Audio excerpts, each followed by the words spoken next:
ভাটারা থানার একটা মামলায় আমাদের মেজর সাদিকুল, ওনার ওয়াইফ এবং সুমাইয়া জাফরিন আক্তারকে আজকে গ্রেপ্তার করে বিজ্ঞ আদালতে আনা হয়েছে। আপনারা জানেন যে ওনাকে একটি মামলা দেওয়া হয়েছে, সন্ত্রাস বিরোধী আইনে মামলা। কিন্তু সন্ত্রাস বিরোধী আইনে মামলা সাসপেক্টেড আসামি হিসাবে মামলা করতে হলে এবং আমার বিরুদ্ধে সুনির্দিষ্ট অভিযোগ থাকতে হয়।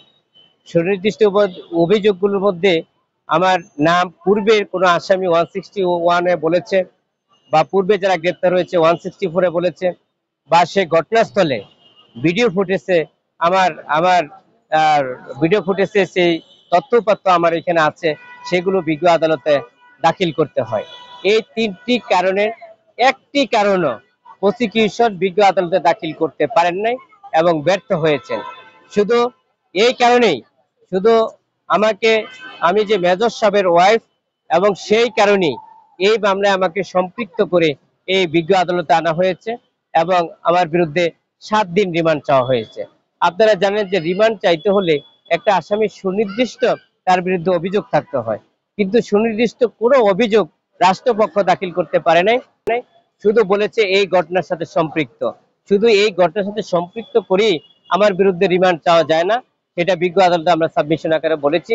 বিজ্ঞ আদালতে আমরা বলেছি যে মহামান্য হাইকোর্ট ডিভিশনের যে স্পষ্ট ব্যাখ্যা আছে যে যদি আসামি মহিলা হয় এবং শিশু হয়, প্রতিবন্ধী হয়, তাহলে সেই ক্ষেত্রে তাদেরকে রিমান্ডে দেওয়া যাবে না এবং জামিনের ব্যাপারে অগ্রাধিকার ভিত্তিতে জামিন লাভ করবে।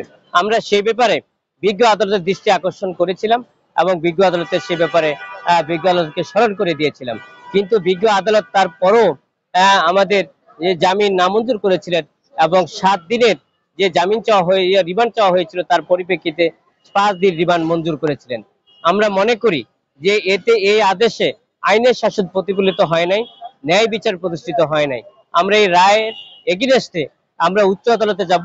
আমরা আশা করি যে ন্যায় বিচারের স্বার্থে, আইনের শাসনের স্বার্থে, সংবিধান সমুন্নত রাখার জন্য আমাদের সেই বক্তব্যগুলো আমরা উচ্চ আদালতে পেশ করব। আমরা আশা করি উচ্চ আদালতে আমরা ন্যায় বিচার পাবো, তাহলে আইন আদালতের প্রতি মানুষের আস্থা বাড়বে, আইনের শাসন প্রতিষ্ঠিত হবে, ন্যায় বিচার প্রতিষ্ঠিত হবে।